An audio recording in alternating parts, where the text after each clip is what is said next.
no Evangelho de Cristo, conforme o relato de Marcos, capítulo 13. Marcos, capítulo 13.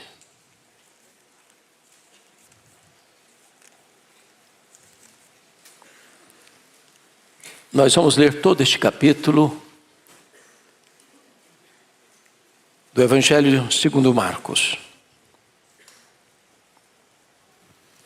Está escrito assim: ao sair Jesus do templo, disse-lhe um de seus discípulos: Mestre, que pedras, que construções!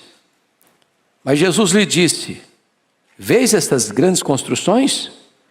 Não ficará pedra sobre pedra que não seja derribada. No Monte das Oliveiras, defronte do templo, achava-se Jesus assentado, quando Pedro, Tiago, João e André lhe perguntaram em particular: dize-nos quando sucederão estas coisas, e que sinal haverá quando todas elas estiverem para cumprir-se? Então Jesus passou a dizer-lhes: vede que ninguém vos engane. Muitos virão em meu nome dizendo: sou eu, e enganarão a muitos. Quando, porém, ouvirdes falar de guerras e rumores de guerras, não vos assusteis. É necessário assim acontecer, mas ainda não é o fim. Porque se levantará nação contra nação e reino contra reino. Haverá terremotos em vários lugares e também fomes. Estas coisas são o princípio das dores. Estai vós de sobreaviso, porque vos entregarão aos tribunais e às sinagogas. Sereis açoitados e vos farão comparecer à presença de governadores e reis por minha causa, para lhes servir de testemunho. Mas é necessário que primeiro o evangelho seja pregado a todas as nações. Quando, pois, vos levarem e vos entregarem, não vos preocupeis com o que haveis de dizer. Mas o que vos for concedido naquela hora, isso falai, porque não sois vós os que falais, mas o Espírito Santo. Um irmão entregará à morte outro irmão, e o pai ao filho. Filhos haverá que se levantarão contra os progenitores e os matarão. Sereis odiados de todos por causa do meu nome. Aquele, porém, que perseverar até o fim, esse será salvo. Quando, pois, virdes o abominável da desolação, situado onde não deve estar, quem lê entenda. Então os que estiverem na Judéia fujam para os montes. Quem estiver em cima, no eirado, não desça, nem entre para tirar da sua casa alguma coisa. E o que estiver no campo, não volte atrás para buscar a sua capa. Ai das que estiverem grávidas e das que amamentarem naqueles dias. Orai para que isso não suceda no inverno. Porque aqueles dias serão de tamanha tribulação que nunca houve desde o princípio do mundo que Deus criou até agora e nunca jamais haverá. Não tivesse o Senhor abreviado aqueles dias e ninguém se salvaria. Mas por causa dos eleitos que Ele escolheu, abreviou tais dias. Então, se alguém vos disser: eis aqui o Cristo, ou ele ali, não acrediteis. Pois surgirão falsos cristos e falsos profetas, operando sinais e prodígios para enganar, se possível, os próprios eleitos. Estai vós de sobreaviso, tudo vos tenho predito. Mas naqueles dias, após a referida tribulação, o sol escurecerá, a lua não dará sua claridade, as estrelas cairão do firmamento e os poderes do céu serão abalados. Então verão o Filho do Homem vir nas nuvens com grande poder e glória. Ele enviará os seus anjos, ou os anjos, e reunirá os seus escolhidos dos quatro ventos, da extremidade da terra até a extremidade do céu. Aprendei, pois, a parábola da figueira. Quando já os seus ramos se renovam e as folhas brotam, sabeis que está próximo o verão. Assim também vós, quando virdes acontecer estas coisas, sabei que está próximo às portas. Em verdade vos digo que não passará esta geração sem que tudo isto aconteça. Passará o céu e a terra, porém as minhas palavras não passarão. Mas a respeito daquele dia ou da hora, ninguém sabe, nem os anjos no céu, nem o Filho, senão o Pai. Estai de sobreaviso, vigiai e orai, porque não sabeis quando será o tempo. É como um homem que, ausentando-se do país, deixa sua casa, dá autoridade aos seus servos, a cada um a sua obrigação, e ao porteiro ordena que vigie. Vigiai, pois, porque não sabeis quando virá o dono da casa, se à tarde, se à meia-noite, se ao cantar do galo, se pela manhã, para que, vindo ele inesperadamente, não vos ache dormindo. O que, porém, vos digo, digo a todos: vigiai. Meus amados, eu quero conversar com vocês hoje sobre o tema a segunda vinda de Cristo. Os estudiosos desta matéria, fazendo um levantamento das Escrituras e nas Escrituras sobre o assunto, afirmam que há cerca de 2.400 referências à segunda vinda de Cristo na Bíblia. 8 vezes mais do que sobre a primeira vinda. A segunda vinda de Cristo é um tema hoje esquecido na agenda de muitas igrejas cristãs evangélicas no Brasil e no mundo. Esse é um tema distorcido por muitos, que até tentam desacreditar a segunda vinda. Outros tentam enganar as pessoas, marcando datas para a segunda vinda. Então, com o texto aberto, no que nós lemos, nós gostaríamos de expor o que nós chamamos de o sermão profético de Jesus. E destaco aqui alguns pontos. O primeiro deles é o deslumbramento dos discípulos e a declaração de Jesus nos versos 1 e 2. Veja comigo. Ao sair Jesus do templo, disse um dos discípulos: Mestre, que pedras, que construções! Mas Jesus lhes disse: Vês estas grandes construções? Não ficará pedra sobre pedra que não seja derribada. Ponto aqui é o seguinte: os discípulos, exceto Judas Iscariotes, eram todos galileus. Diríamos nós hoje que eram de região mais agrícola, mais rural, mais interiorana. E o templo de Jerusalém, esse templo, é o terceiro templo. O primeiro templo foi Salomão quem construiu, com a sua grandeza e majestade. O segundo templo foi erguido por Zorobabel, um templo modesto. Mas esse terceiro templo, ampliado e embelezado por Herodes o Grande, era um grande palácio de mármore branco, bordejado de ouro. Era uma das mais belas construções do mundo. Era colossal. Uma coisa que admirava os grandes admiradores da arquitetura. E então os discípulos, gente lá interiorana, não cansando de olhar a beleza do templo, explodem em exclamação e dizem para Jesus: Mestre, que pedras, que construções! E Jesus se volta para eles e diz assim: Pois não ficará pedra sobre pedra. Quando você lê no Evangelho de Marcos, na primeira visita que Jesus faz, conforme capítulo 11, versículo 11, Jesus apenas entra no templo de Jerusalém, tendo observado tudo, como se já fosse tarde, saiu para Betânia. Só viu, olhou e foi embora. Outra feita, capítulo 11, 15 a 17, ele já vem e limpa o templo. Expulsa os vendilhões, vira as mesas dos cambistas, abre as gaiolas das pombas, os currais das ovelhas e limpa a casa de Deus. A terceira vez é essa aqui. Ele entra e não volta mais. E profetiza a destruição completa do templo. Mas aí, vejam vocês o segundo ponto, porque esse templo de fato foi destruído no ano 70 por Tito Flávio, filho de Vespasiano, 40 anos depois dessa profecia de Jesus.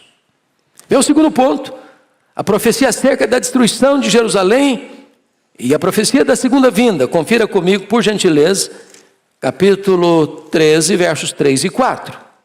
No Monte das Oliveiras, defronte do templo, e se você pega a geografia, o Monte das Oliveiras está literalmente defronte do templo, porque aqui está o Monte das Oliveiras, aqui no meio está o Vale do Cedron, e aqui em cima um outro monte começa a se erguer, o Monte Moriá. E ali está o templo. Então é a vista mais ampla que você tem em Jerusalém, é essa vista.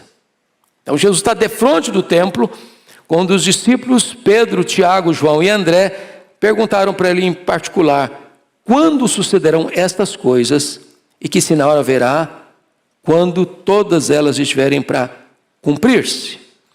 E aí você vai perceber que Jesus vai fazer uma conexão entre a destruição de Jerusalém, do templo, e a segunda vinda.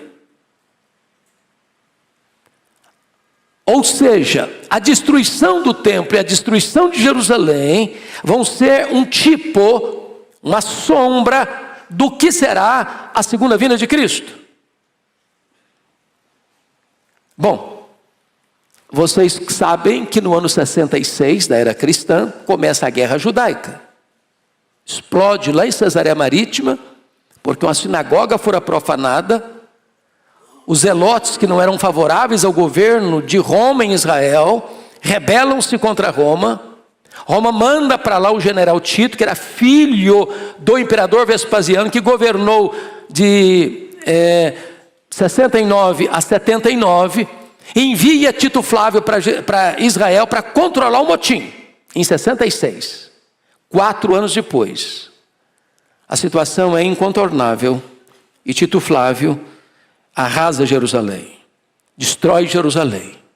E enquanto o templo ardia em chamas, nas ruas, crianças, homens, mulheres e velhos eram pisados, passados ao fio da espada e completamente massacrados. Promovendo então o que nós chamamos de a maior diáspora dos judeus de todos os tempos, desse ano 70 até 14 de maio de 1948. Terceiro ponto desse texto são os sinais da segunda vinda, que Jesus menciona dos versos de número 5 até o verso 13. E por uma questão didática, vamos dividir esses sinais em aspectos distintos. Primeiro, sinal que mostra a graça de Deus. Confira comigo o versículo 10. Mas é necessário que primeiro o evangelho seja pregado a todas as nações. Isso é maravilhoso, porque lá em Mateus 24:14, um pouco mais específico: o evangelho do reino será pregado em todo o mundo para testemunhar a todas as nações, e então virá o fim. Meus amados, o Senhor Jesus deu uma comissão para a igreja antes de subir aos céus: indo fazer discípulos de todas as nações, batizando-os em nome do Pai, e do Filho, e do Espírito Santo, e ensinando-os a guardar todas as coisas que vos tenho ordenado, e eis que estou convosco todos os dias, até a consumação dos séculos. Essa grande comissão, de certa forma, foi cumprida em parte. Se você olhar a história da igreja, você verá de Constantino a Carlos Magno, 313 ao ano 800, depois uma segunda fase de Carlos Magno a Lutero, de 800 a 1517, depois você vê uma terceira fase das sociedades missionárias, 1517 a 1792, vindo então as missões modernas, 1792, diríamos hoje a 2024. Mas eu olho hoje algo maravilhoso, que é o que nós chamamos hoje de mídias sociais. Eu acho que todos os membros da nossa igreja sabem, né, pastor Ival, que a igreja presbiteriana de Pinheiros hoje alcança mais de 100 nações com o evangelho. Com a iniciativa da igreja presbiteriana de Pinheiros de legendar os sermões em mandarim, em russo, em alemão, italiano, francês e inglês. Esta mensagem que esta igreja comunica chega hoje aos ouvidos de mais de 10 milhões de pessoas por mês. E eu não tenho dúvidas de que o advento das mídias sociais, da internet, é a grande ferramenta que Deus levantou na nossa geração para o cumprimento dessa profecia de que o Evangelho será pregado em todo o mundo para testemunhar a todas as nações, e então virá o fim. Mas há aqui sinais, meus irmãos, que indicam oposição a Deus, e não sinais que retratam a graça de Deus. E o primeiro sinal que eu gostaria de chamar a atenção dos irmãos é a perseguição religiosa. Confira comigo o verso 9. Estais vós de sobreaviso, porque vos entregarão aos tribunais e às sinagogas, sereis açoitados, e vos farão comparecer à presença de governadores e reis, por minha causa, para lhes servir testemunho. Olha, por favor, versículo 12. Um irmão entregará à morte outro irmão, e o pai ao filho. Filhos haverá que se levantarão contra os progenitores e os matarão. Versículo 13. Sereis odiados de todos por causa do meu nome. Aquele, porém, que perseverar até o fim será salvo. E você vai encontrar no verso 19 assim: porque aqueles dias serão de tamanha tribulação como nunca houve desde o princípio do mundo, pois que Deus criou até agora e nunca jamais haverá. E aí você vai perceber no verso 20: não tivesse o Senhor abreviado aqueles dias, ninguém se salvaria, mas por causa dos eleitos que Ele escolheu, abreviou tais dias. Como é que você vê a perseguição religiosa? Nós poderíamos recordar os judaizantes que perseguiram a igreja primitiva. Nós poderíamos olhar, por exemplo, o braço do sinédrio judaico que perseguiu os cristãos. Depois nós poderíamos pensar nos Césares de Roma, que queimaram os crentes, crucificaram os crentes, jogaram os crentes às feras. Depois nós poderíamos pensar na intolerância romana ao longo dos séculos, a Inquisição, tantos crentes mortos, queimados vivos. Nós poderíamos pensar nos regimes totalitários, o nazismo, o comunismo. Nós poderíamos pensar nas religiões extremistas que colocam os crentes presos, torturados em tantos lugares do mundo. A perseguição religiosa é uma pauta presente na nossa sociedade. É um sinal eloquentíssimo que mostra para nós que a segunda vinda de Jesus está às portas. Mas em segundo lugar, a cristofobia. Olha comigo o verso 13 novamente. Preste bem atenção no verso 13. 13. Sereis odiados de todos por causa do meu nome. Do meu nome. O problema aqui não é que o cristão, ele transgride a lei, ou ele insurge contra a lei, ou ele transtorna a sociedade, ou ele é um mau cidadão, ele é um perverso cidadão, ele não respeita as leis, ele rouba, ele mata, ele traz transtorno para a sociedade. Não. Ele é odiado por uma única razão, por causa do nome de Cristo. Leia a sua Bíblia e você verá que o mundo, e o mundo é o sistema, nunca foi favorável a Cristo. Sempre odiou a Cristo. E Jesus diz: se o mundo me odeia, e eu sou o Senhor, e vocês são meus servos, o servo não é maior que o Senhor. Se perseguiu a mim, perseguirá a vós também. E Paulo chega a dizer que todo aquele que quiser viver piedosamente em Cristo vai ser perseguido. Você tem alguma dúvida que o mundo hoje vive uma onda de cristofobia? As pessoas não toleram. Isso é uma prova de que Jesus está às portas. Terceiro sinal que Jesus aponta aqui, de oposição a Deus, é o engano religioso. Aliás, o primeiro sinal que Jesus aponta. Olha aí comigo, por favor, versículos 5 e 6. Ele diz assim: então Jesus passou a dizer-lhes: vede que ninguém vos engane. Muitos virão em meu nome dizendo: sou eu, e enganarão a muitos. Versículo 21 e 23, ele deixa isso também claro. Então, se alguém vos disser: eis aqui o Cristo, ei-lo ali, não acrediteis, pois surgirão falsos cristos e falsos profetas, operando sinais e prodígios para enganar, se possível, os próprios eleitos. Então você vai encontrar falsos apóstolos, falsos profetas, falsos mestres, falsos pastores, falsas doutrinas, falsas igrejas, falsos crentes. Você vai encontrar toda essa explosão de falsas religiões. Surgem 5 novas todo dia. E isso é uma prova de que Jesus está às portas. Mas agora, Vamos ver aqueles sinais que não indicam agora oposição a Deus, não. Sinais que indicam o juízo de Deus. Olha comigo, em primeiro lugar, versos 7 e 8. As guerras.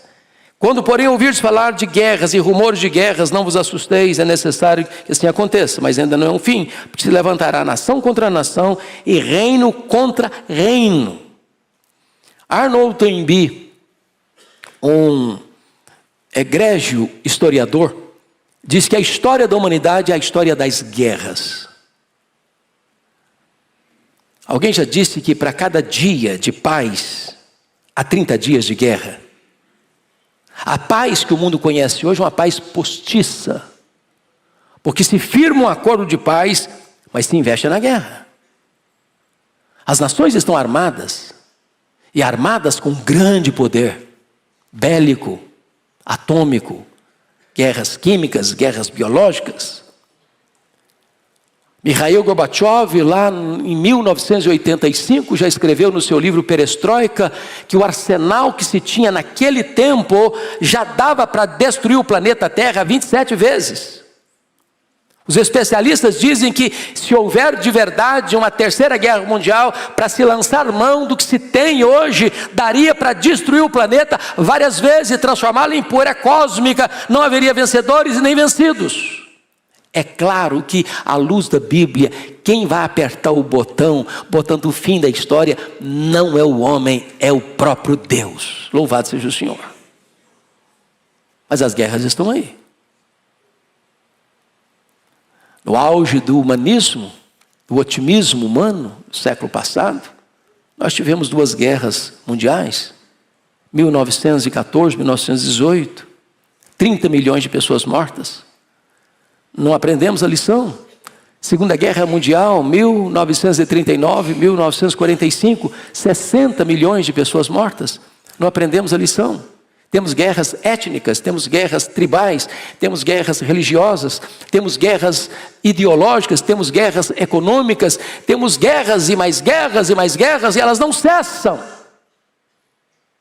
Ontem o mundo estava em polvorosa, quando cerca de 300 drones e mísseis foram lançados do Irã contra o território de Israel. Não houvera uma capacidade de rebater e anular estas armas mortíferas, e teria sido uma catástrofe terrível. E o mundo, na ponta dos pés, com medo da escalada da guerra, não só no Oriente, mas com o envolvimento de outras nações do Ocidente, caminhando aí para uma terceira guerra mundial. Jesus, de fato, está às portas. Mas comigo, observe um outro sinal que indica o juízo de Deus, que são os terremotos, versículo 8. Olha aí comigo, por gentileza. Está escrito assim: haverá terremotos em vários lugares e também fomes. É claro que os terremotos sempre aconteceram, mas só para dar uma estatística para vocês, de 1890 a 1930, apenas 8 terremotos medindo acima de escala 6, escala Richter. De 1930 a 1960, tivemos 16 terremotos nessa proporção. De 1960 a 1979, pulou para 64. De 1980 a 1996, registraram-se 200 terremotos nessa proporção. A escalada, o crescimento explosivo. E isso aponta para nós um fato: Jesus está próximo a voltar. A Bíblia fala de fomes, que é uma espécie de subproduto da guerra. Subproduto da guerra. Vocês bem sabem que o maior orçamento de todas as nações não é com saúde, não é com educação, é com armamento. Com armamento. Apenas um míssil que é lançado daria para comprar mais de 800 mil sacos de trigo para alimentar multidões. O mundo fala em paz, mas investe na guerra. E a fome vem em virtude disso. Mas Lucas 21:11, acrescentando esse sinal, diz que haveria epidemias em vários lugares. E o mundo já enfrentou tantas, como a peste negra, que dizimou 1/3 da Europa, como a febre espanhola, que foi tão devastadora no século passado, a Covid-19, que atingiu o mundo inteiro e deixou a todos nós de sobressalto. São sinais da segunda vinda de Cristo. Mas agora veja você, um outro sinal que está relatado aí no versículo 14, que é o aparecimento do anticristo.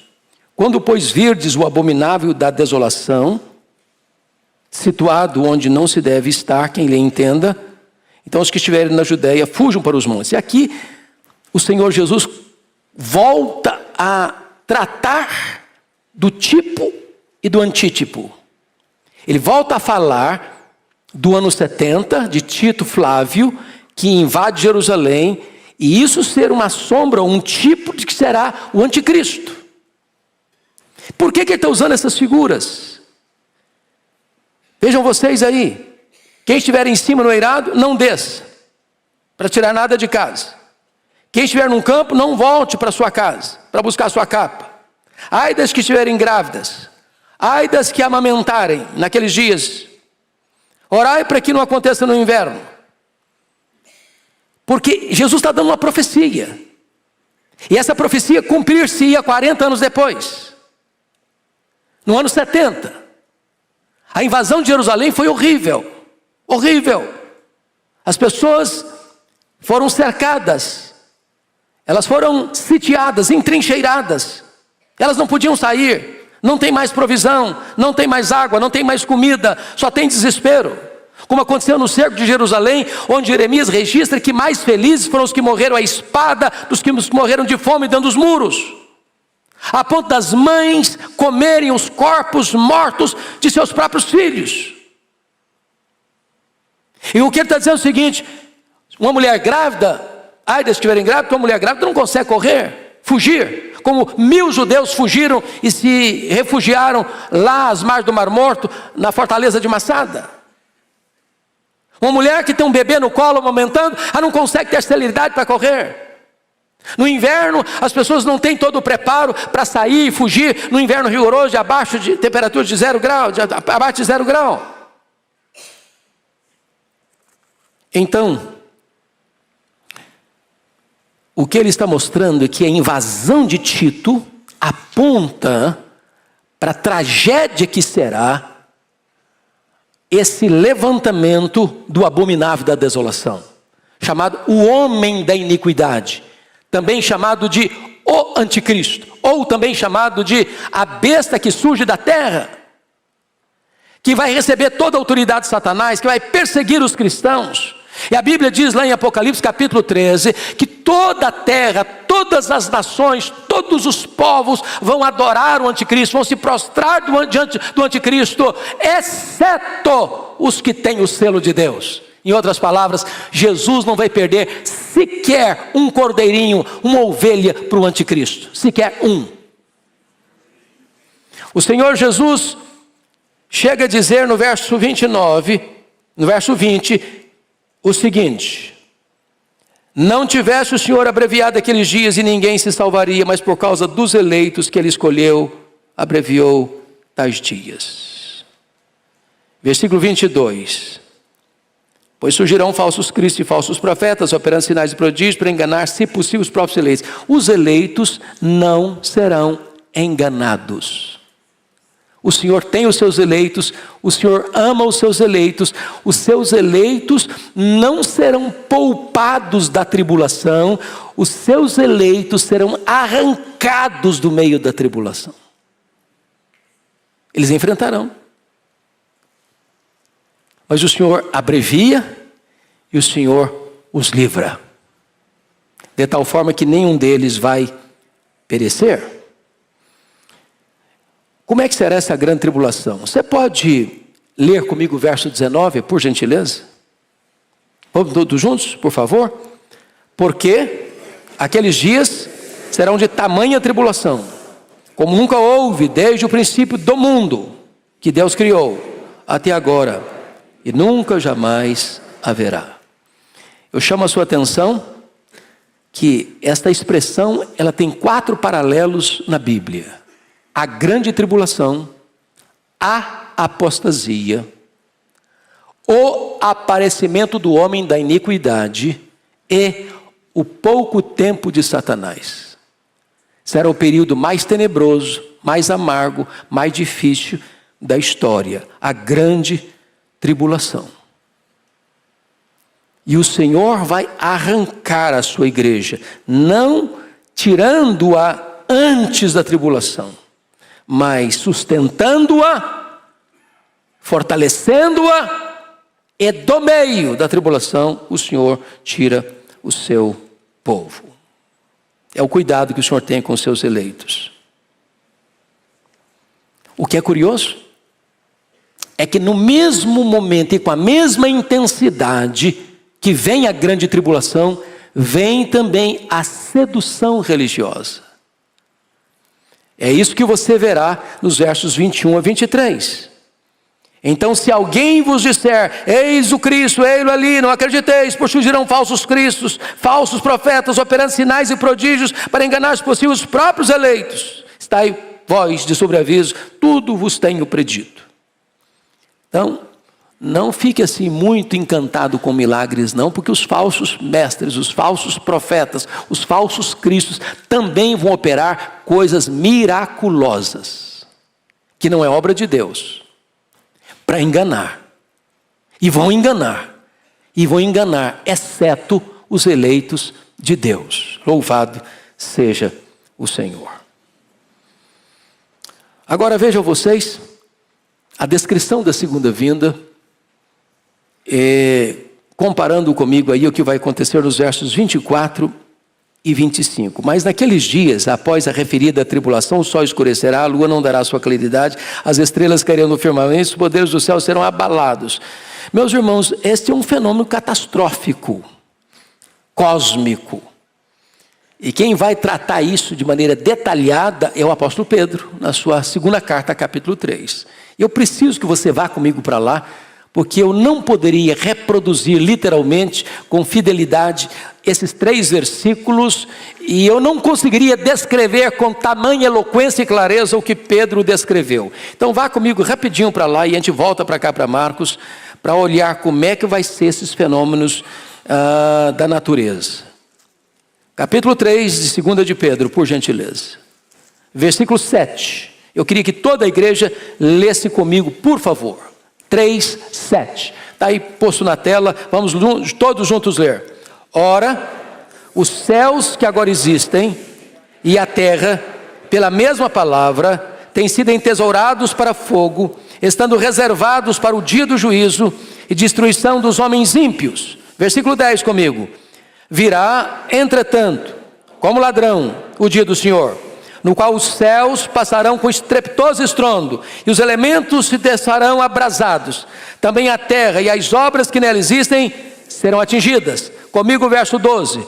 Esperando e apressando a vinda do dia de Deus, por causa do qual os céus incendiados serão desfeitos, e os elementos abrasados se derreterão. É uma cena dramática, pavorosa, que é descrito no capítulo 6, versos 12 a 17, como uma cena das mais dramáticas da história. Mas olha qual é a postura do crente, como é que estará o crente nesse momento. Triste, abatido, com medo? Não. Leia em voz bem alta, 2 de Pedro 3,13 agora. Nós, porém, segundo a sua promessa, esperamos novos céus e nova terra, nos quais habita justiça. Louvado seja o Senhor. Glória a Deus. Como é que será a volta do Senhor? Veja agora, voltando para Marcos 13, por favor, irmãos, verso 26, ela será visível.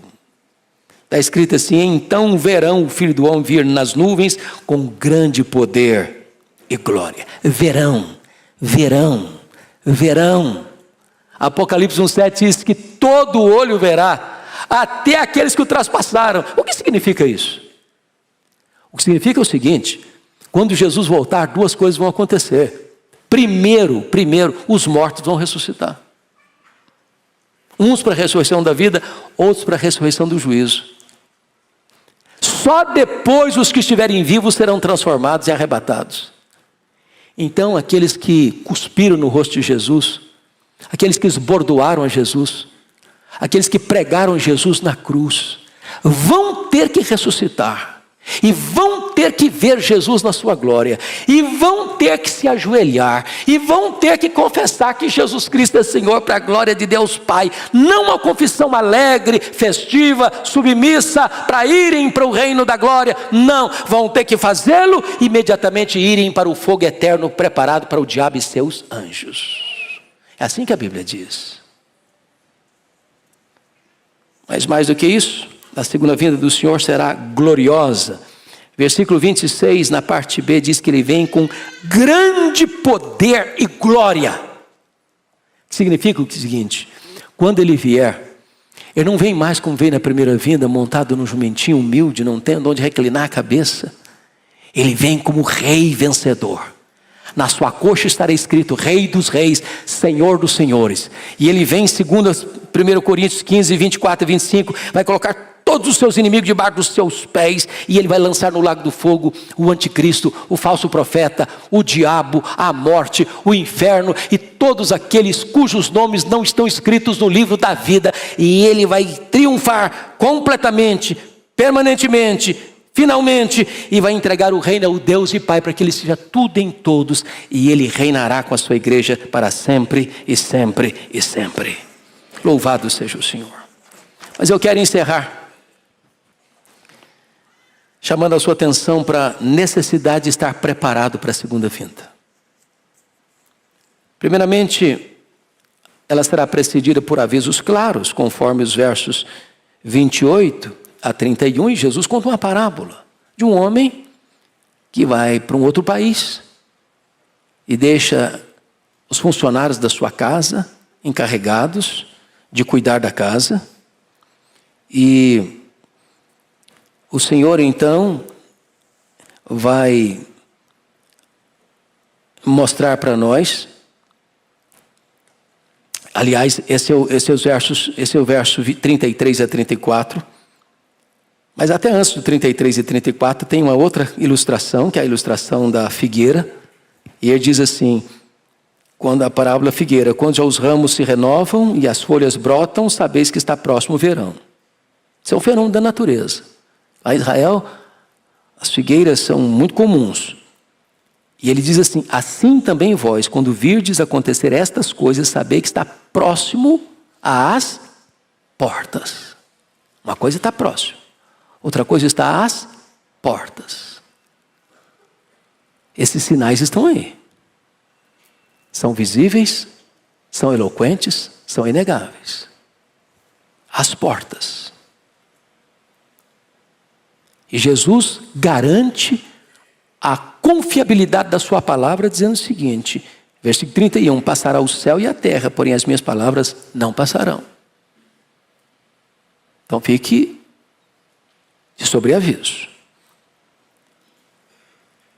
E ele vai dizer, no verso 32, que será uma vinda imprevisível. Imprevisível. Porque você não sabe. Está escrito aí. A respeito daquele dia ou da hora, ninguém sabe, nem os anjos, nem o Filho, senão o Pai. Eu acho impressionante isso. Não é óbvio esse dia. Vai ser um dia comum. Aliás, outro relato paralelo deste, diz que vai ser como nos dias de Noé. Noé passou 120 anos pregando. Uma coisa foi começar a pregar no primeiro dia, outra coisa é pregar quando a arca estava no meio da obra. Outra coisa é pregar quando estava fazendo o acabamento da arca. Outra coisa era pregar quando a arca está pronta. Outra coisa é pregar quando, olha gente, acabou. A construção acabou. É agora ou não vai ter outra chance. E como é que estavam aquelas pessoas? Diz a Bíblia, casando, dando-se em casamento, comendo e bebendo. E eu pergunto a vocês, que pecado é nisso? Comer, beber, comprar, vender, casar e dar-se em casamento. Não tem pecado nenhum nisso. Qual o problema? O problema é que as pessoas vão estar vivendo a vida comum, comprando, vendendo, bebendo, fazendo festa, casando, sem levar Deus em conta, sem parar para pensar que os sinais estão aí, que Jesus disse, olha, fique atento, fique vigiando, está chegando a hora. E quando o dilúvio chegou, pegou todo mundo despreparado. E quando Jesus voltar, tanta gente vai estar despreparada. Gente que parecia crente, gente que era como as virgens nécias, tudo exteriormente igual, mas sem azeite nas lamparinas. Cuidado, cuidado. Jesus vai mostrar agora que a sua vinda será não só imprevisível, mas inesperada. Versos 33 a 36, quando ele diz, estai de sobreaviso, vigiai e orai, porque não sabeis quando será o tempo. Verso 35, ele diz, vigiai, pois não sabeis quando virá o dono da casa, se à tarde, à meia-noite, ao cantar do galo e pela manhã. Então conta a história do camarada que saiu, foi para outro país, deixou a casa dele com cuidado dos servos e disse para o vigia, olha, você fica vigiando, fica vigiando, fica vigiando. Nem os servos da casa, nem o vigia sabe que hora o dono da casa vai voltar. O Senhor Jesus colocou diante de você e de mim uma mordomia, uma agenda. Ele diz, olha, eu vou voltar. Esteja preparado. E quando ele diz aqui no verso no 35, você não sabe se à tarde, se à meia-noite, se ao cantar do galo, se pela manhã, eu vou dizer para você que Jesus vai voltar exatamente à meia-noite, ao cantar do galo, e Jesus vai voltar à tarde, vai voltar pela manhã. É fuso horário, gente. É fuso horário. Se Jesus voltar para nós aqui 8 da noite, ele está voltando lá para o Japão 8 da manhã de amanhã. É de noite aqui, é de dia lá, de manhã lá. É de tarde aqui, é de noite na Europa. Então ele volta de manhã, ele volta de meio-dia, ele volta à tarde, ele volta à noite, ele volta à meia-noite, ele volta de madrugada. Não importa onde você esteja, ele vai voltar. Ele vai voltar. E eu fecho com o último versículo, porque a palavra de Jesus é esta. Eu, o que porém vos digo a todos, vigiai. Vigiai. Vigiai. Pode ser agora, pode ser amanhã, pode ser daqui a pouco. E eu quero dizer que alguns teólogos e estudantes de escatologia, muito sábios, do alto da sua sapiência, dizem, não, esquece. Pelos meus estudos, Jesus não volta nos próximos 500 anos. O apóstolo Paulo, que era um teólogo de primeira categoria, ele aguardava a volta de Jesus para os seus dias. E ele diz isso lá, em Tessalonicenses. Depois, nós, os vivos, os que ficarmos, ele está dizendo, eu aguardo, eu espero para os meus dias. E sábio é você, se você também aguarda a volta do Senhor Jesus para os seus dias. Quando perguntaram para Wesley, o que você gostaria de estar fazendo quando Jesus voltar? Ele respondeu, eu gostaria de estar fazendo o que eu faço todos os dias, porque todos os dias eu estou esperando Jesus voltar. Nós não somos filhos das trevas, nós somos filhos da luz. E os filhos da luz estão na ponta dos pés, dizendo, Maranata, ora vem, Senhor Jesus. Que Ele nos abençoe. Amém.